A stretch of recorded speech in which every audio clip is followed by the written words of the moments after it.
"Get out of my store, ape." The words slammed through the boutique like a gunshot under chandeliers. Customers froze mid-step.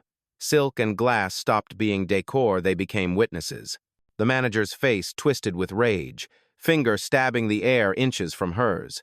His suit was immaculate, his voice venom.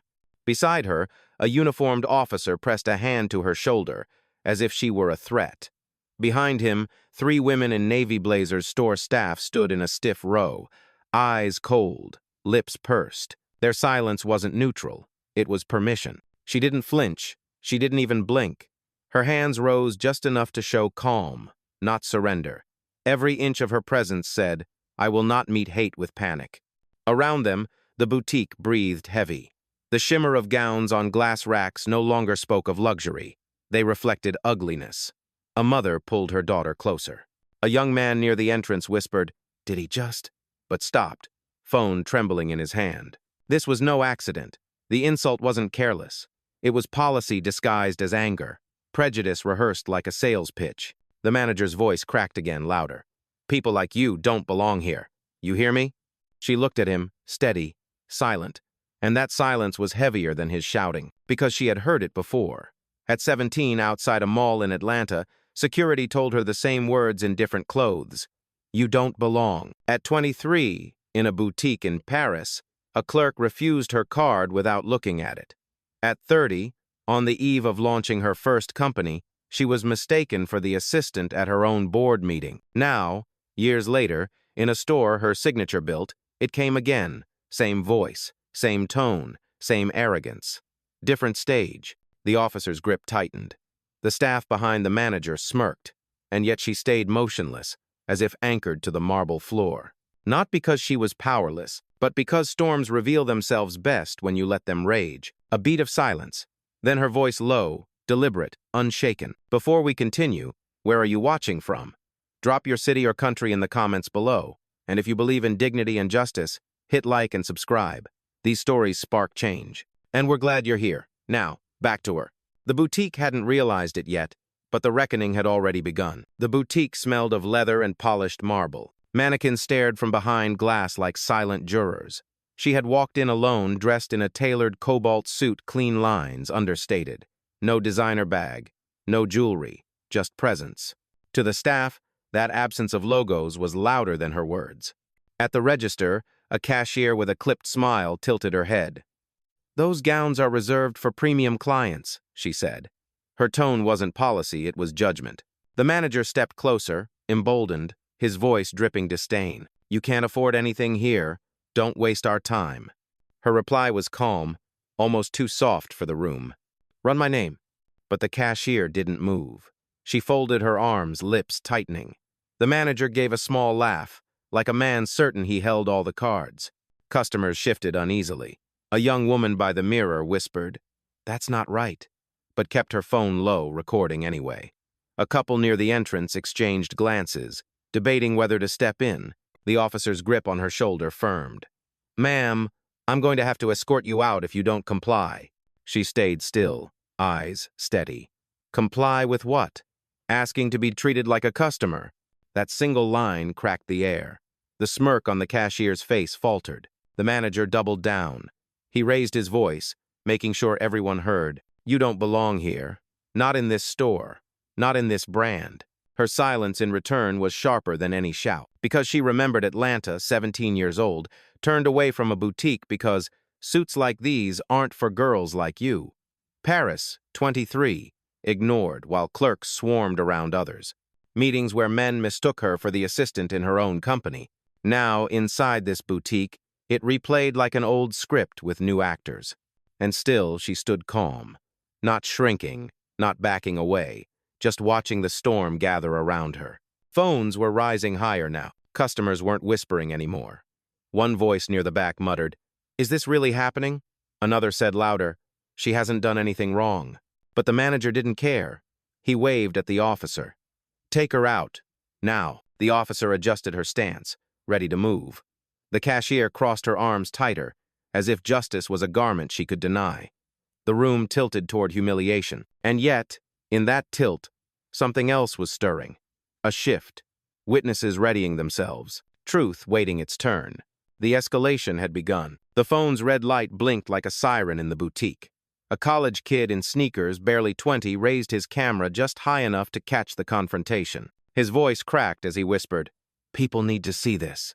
Another shopper, an older woman near the fragrance counter, frowned and muttered, "This is going too far," before angling her phone toward the scene. The manager noticed. His face darkened. "Put those phones away," he barked. "This is private property. No recording allowed." But no one lowered their hands. In fact, more rose. The boutique had shifted. It wasn't just racks of fabric anymore. It was a courtroom, and everyone inside was a juror. The cashier crossed her arms, her tone colder now. "You're making a scene. If you don't leave, we'll call for backup." The woman in cobalt stood motionless, her breathing even, her gaze unwavering. She didn't need to raise her voice. The silence between her and them was enough to stretch the room taut. The officer cleared her throat. "Ma'am, I suggest you cooperate. Don't escalate this further." Her answer was simple, measured. "I'm not escalating anything. I asked for my name to be run. That's all." The crowd murmured. One man whispered to his partner, "She hasn't raised her voice once." Another said, "Why are they so pressed?" The manager slammed a clipboard onto the counter, the crack echoing like a gavel. "You're done here. Security protocol. Get her out." The officer moved closer, hand brushing the cuffs on her belt. The cashier smirked, muttering just loud enough for nearby customers to hear, "She probably stole that suit. Look at her." Gasps rippled across the boutique. The young man with the camera raised his voice this time. "That's disgusting. You don't even know her." The older woman near the fragrances stepped forward, her voice trembling but clear. "You're humiliating her for nothing." The manager spun toward them, face flushed. "Mind your business. This is company policy." But the words rang hollow. Every customer watching could feel it. This wasn't policy. This was prejudice wrapped in authority. The cobalt-suited woman finally spoke again, her tone calm but cutting. "Policy doesn't sound like hate. Yours does." Her words sliced the air. Even the officer hesitated, her hand loosening just slightly on her belt. The tension had shifted. What began as humiliation was becoming exposure. The crowd wasn't silent anymore. They were watching, recording, standing, and the storm was only beginning to gather. The marble floor caught the glare of overhead lights, turning every surface into a mirror of tension. The manager's voice had cracked the boutique open, but it was her silence that held it still. She didn't push back. She didn't plead. She simply stood, shoulders relaxed, eyes steady, as if every insult hurled at her was a gust of wind against a stone wall. The officer shifted uncomfortably, her hand hovering near her belt but not moving. Something about the woman's calm unsettled her. It didn't match the script she'd rehearsed: angry customer, disorderly removal. Instead, it was poise, controlled, unyielding. The manager mistook that quiet for weakness. "You hear me?" he shouted, voice rising. "You don't belong here." Her lips barely moved. "I hear you." The words were soft, but they cut sharper than his shout. Customers caught the weight of it. A man near the entrance whispered, "She's not folding. She's standing." The cashier rolled her eyes, muttering, "This isn't your place. Just leave already." She didn't. Instead, she turned slowly, scanning the boutique, letting her gaze pass over every raised phone, every silent witness. Then she looked back at the manager.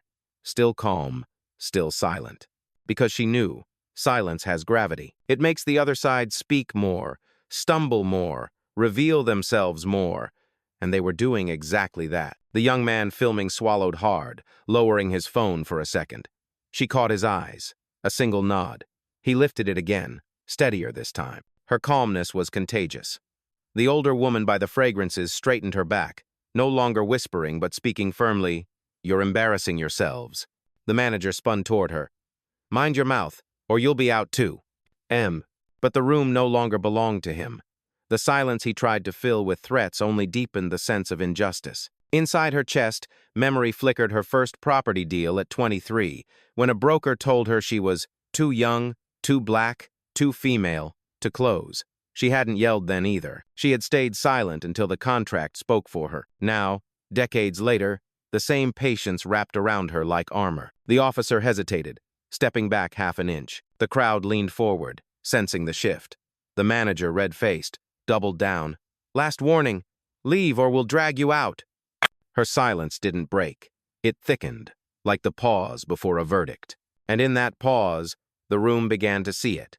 She wasn't refusing to speak. She was letting their words convict themselves. A phone chimed with the sound of a live stream going active. The red glow on the screen wasn't subtle anymore, it was a flare in the dark. A college kid in a hoodie shifted his stance, voice louder now, unshaken. Nah, people gotta see this. She hasn't done a thing and you're treating her like a criminal. His words echoed across the racks of sequined dresses. The manager whipped around, jaw clenched. Put that down or you'll be banned from this store. But the kid didn't move. You don't scare me. I've got 300 people watching already. He angled the phone higher. The crowd gasped. 300 pairs of eyes, growing by the second, were suddenly in the room with them. Near the fragrance counter, the older woman spoke again, stronger this time. He's right. She's not yelling. She hasn't lifted a finger. And you're threatening her like she's dangerous. The cashier snapped back, her tone sharp.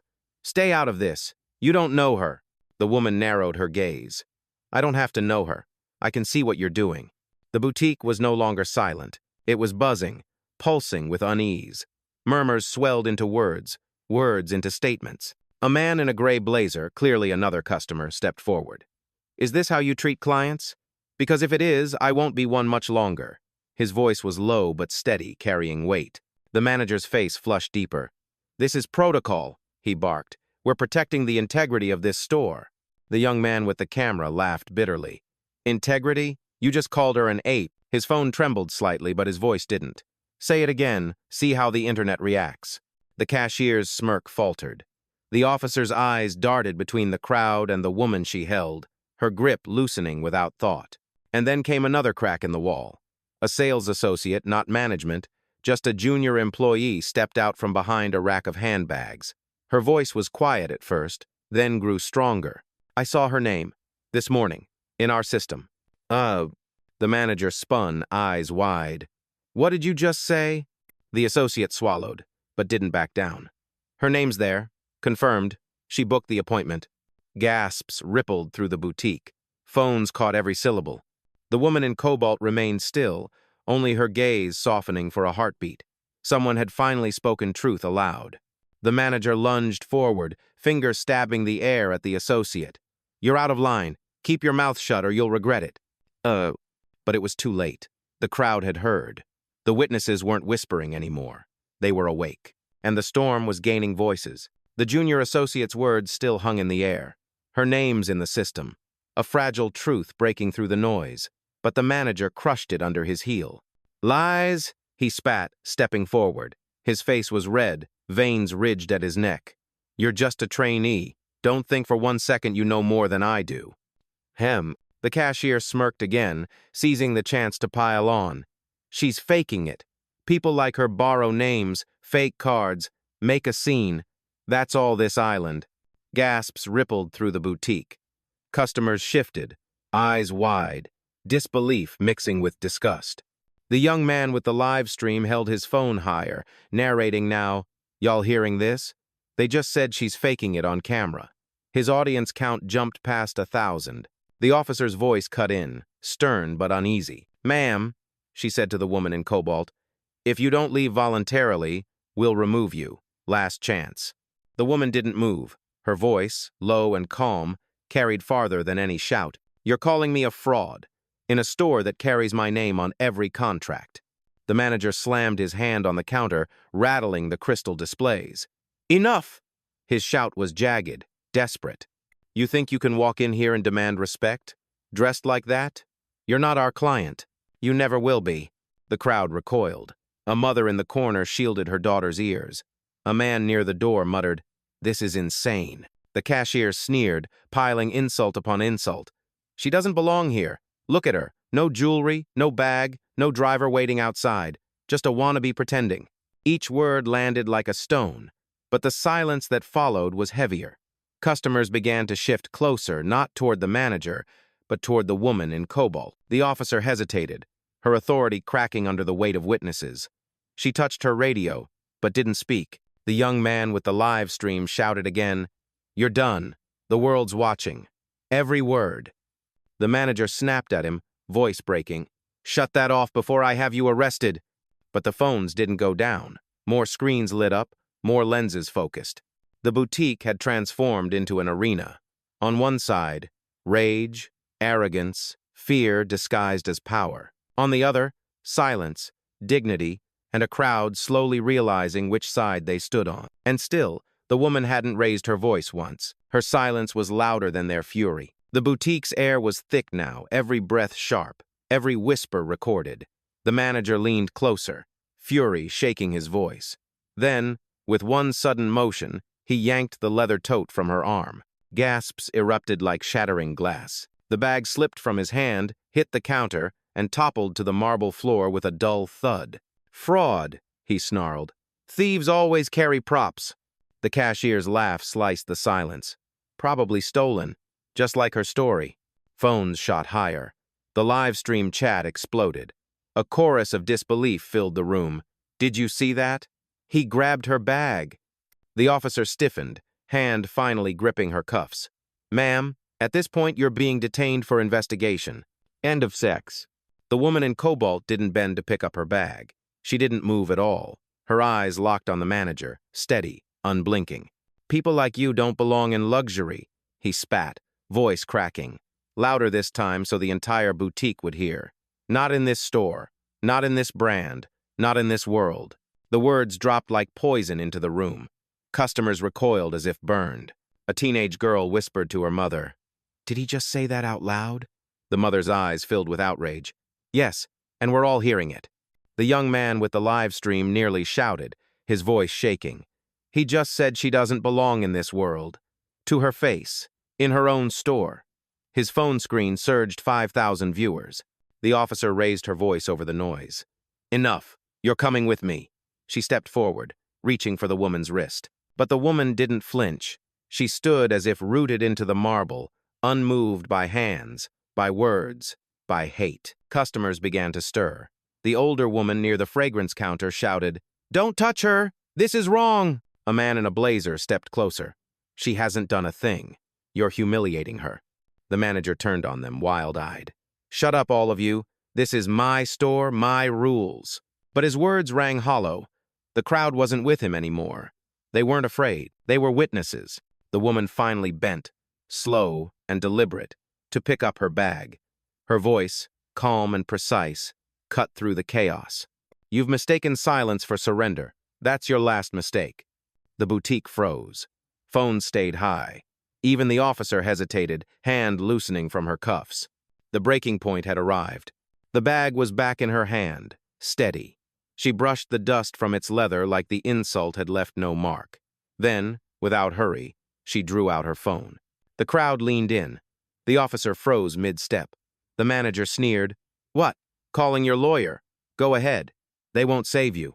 But her tone was even, almost quiet. "Carla," she said into the receiver, "start Protocol 6. A pause. Then a crisp voice on the line. "Confirmed. Internal audit initiated. Incident is live." The manager laughed, hollow and sharp. "What kind of bluff is that? Nobody's listening to you." The cashier chimed in, arms folded tight. "She's stalling, playing victim, nothing more." But the live stream caught every word. The red glow pulsed brighter, 10,000 viewers now. Comments rolled fast. "Protocol? What's happening? This feels big." The officer's hand slipped from her cuffs, confusion crossing her face. "What exactly are you doing?" The woman met her gaze, calm, unshaken. "Documenting everything you've said, every insult, every false claim. It's already logged." The young man with the phone gasped. "Yo, they're hearing this live." The older woman by the fragrances added, "She's not bluffing. Look at her. That's not a woman pretending." The junior associate, still trembling, stepped forward again. She's telling the truth. I've seen that name in our system. She has executive clearance." The manager spun on her, eyes wild. "Shut your mouth or you're finished."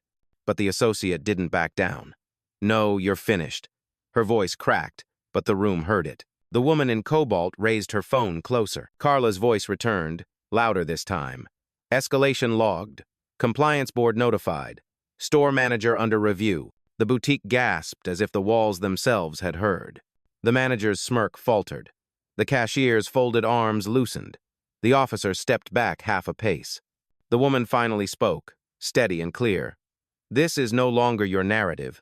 It's mine, and it's already in motion."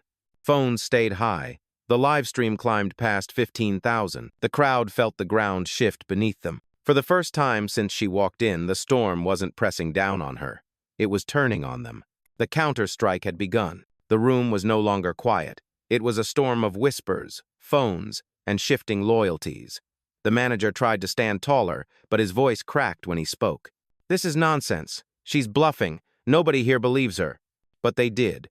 Every camera, every raised brow, every step closer said otherwise. The woman in cobalt finally lowered her phone. Her eyes swept the boutique, steady, deliberate.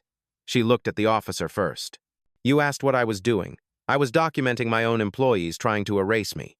The officer blinked. "Your employees?" Her gaze slid to the cashier. "You called me a thief in a store my signature built." The cashier's smirk shattered. She whispered, "No, that can't." Then to the manager, her voice sharpened. "And you put your hands on me in a boutique that pays your salary. A boutique that exists because of my contracts, my money, my name." The words landed like thunderclaps. The crowd sucked in air. The live stream chat exploded. "Wait, she owns the store." "No way. This is insane." The junior associate spoke again, louder now, no tremor in her tone. "I told you, her name's in the system, not just as a client, as owner." The manager's face drained of color. He opened his mouth, but nothing came out. The woman stepped closer, her heels clicking against marble like a verdict. "I am the CEO of this brand. Every piece of fabric you sell, every chandelier above your head, every paycheck you cash runs through me." Phones shot higher. Guests clapped. Some gasped.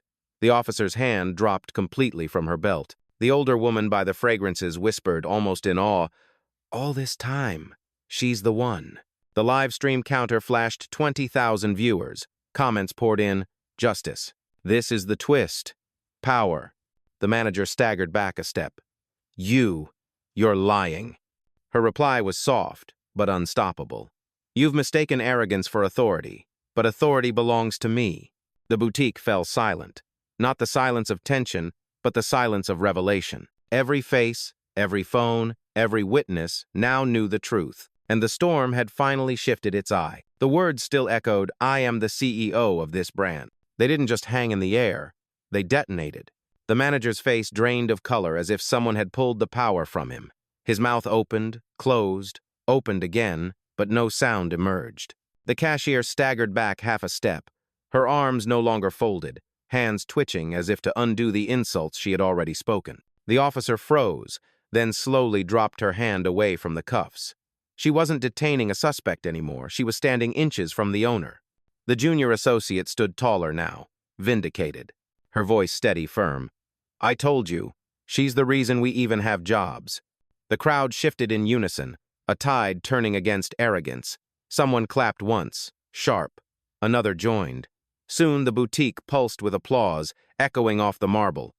Phones recorded everything. The live stream surged past 30,000 viewers, comments rolling like waves. "Fire them now. This is history. Dignity wins." The older woman near the fragrances laughed, half in relief, half in awe. All this time, and they treated her like nothing. She raised her phone higher. The world's seeing the truth now. The manager's voice finally cracked free, but it was hollow. This is a misunderstanding," he stammered, sweat pooling at his collar. "If we had known." Her gaze cut him off, sharper than any blade. "That's the point. You didn't know, and you thought that excused your hate." The cashier whispered to no one. I didn't mean it." But her voice drowned under the rising applause and the relentless hiss of comments exploding online. The officer took a step back, almost retreating, eyes locked on the floor. She knew what it meant now. Every action, every second she'd touched the woman's shoulder, every order she'd followed was being documented. The young man with the live stream spun the camera to his own face, breathless. "You guys seeing this? She's the CEO." They tried to throw out their own boss. This is unreal. The boutique was no longer hostile ground. It had transformed into a stage where truth stood at the center, calm and immovable, while arrogance withered under the lights.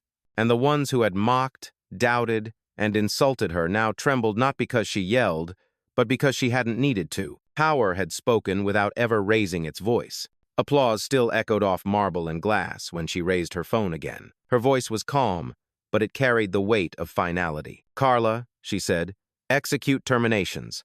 Effective immediately." On the other end, the voice was crisp, efficient. "Names?" Her gaze swept the boutique, landing first on the manager. "Gregory Miller, store manager." He flinched as though struck. "Wait, no, please." "Angela Price, senior cashier." Angela's hands shook, her face pale. You can't do this here." "And Officer Ruiz," she added, her eyes cutting to the woman who had pressed cuffs against her moments earlier. "Report logged for misconduct." The officer's lips parted, a whisper lost under the sound of the crowd. Carla's voice returned, sharp and unyielding. "Processing now. Credentials revoked. Security notified." Beep, beep, beep. The sound of 3 access cards failing lit up the boutique like a chorus of judgment. Red lights flashed on the scanner at the register. Gregory looked down at his badge as if it had betrayed him. Angela's access card buzzed error, again and again, no matter how desperately she swiped. Gasps filled the air. Phones captured everything. The livestream chat exploded. She really fired them on the spot. Justice served. Red badges equals career over. The young man with the stream shouted into his phone, "Yo, it's happening live. They're locked out right now." Gregory stumbled forward, desperation bleeding from his voice. "You can't just, this is illegal. I've worked here 15 years. Her reply was steel wrapped in calm. "You worked here because I allowed it, and now I don't." Angela sobbed once, hands trembling. "Please, I need this job." The woman's gaze didn't soften. "You needed respect. You chose cruelty instead." The officer tried to regain footing, voice shaking. "I was just doing my duty." She cut her off. "Duty is not humiliation. Misconduct is logged. You'll answer for it." The boutique's silence thickened. Witnesses stood in awe, not of volume, not of violence, but of precision. With a single call, she had dismantled them. No shouting, no spectacle, just consequences swift, final, undeniable. Phones stayed high. Applause returned, louder now, crashing like waves against the walls. And in the center, calm as ever, she lowered her phone and said, "Justice doesn't need noise. It needs resolve." The boutique was no longer a place of silk and chandeliers. It was a courtroom, and the verdict had been delivered. The crowd stood in stunned silence, then slowly broke into applause again, stronger, steadier, unstoppable. Phones caught every second. The manager trembling, the cashier pale, the officer stepping back in shame. And at the center, the woman in cobalt, calm as stone. She lifted her bag, set it neatly on her shoulder, and turned not toward the exit, but toward the witnesses. Her voice was low, but it carried across marble and glass like a bell. "The mistake wasn't that they didn't know who I was. The mistake was how they treated someone they thought didn't matter." Gasps spread again. The words hit harder than any order, any termination, because they weren't just about her. They were about every person who had ever been dismissed, doubted, or degraded. She walked slowly to the front of the boutique, every step deliberate, her heels echoing like a verdict stamped into the floor. Customers parted as she passed, some with tears in their eyes, some with phones still raised high. The young man with the live stream held his phone closer to her, whispering, "Do you want to say anything to the people watching?" She paused. The room hushed. The live stream count ticked past 50,000. She looked directly into the lens, gaze steady. "I don't need to prove my worth to anyone. I am the proof. And so are you, every one of you who's been told you don't belong. Remember this. Dignity isn't given. It's claimed." The boutique erupted in applause, not polite, not restrained. Applause that shook the air, that turned humiliation into triumph. The manager slumped against the counter, his career evaporated in real time. Angela clutched her useless badge, face streaked with tears. The officer lowered her eyes, unable to meet anyone's gaze. But the woman in cobalt? She simply adjusted her sleeve, calm as ever, and spoke once more not to the guilty, but to the crowd, to the camera, to the world. "I don't need a video to go viral. I am the ending it deserves." And with that, she walked out. No bodyguards, no entourage, no theatrics. Just silence, following in her wake, silence heavier than any shout, filled with the weight of justice finally seen. The doors closed behind her. The boutique would never be the same.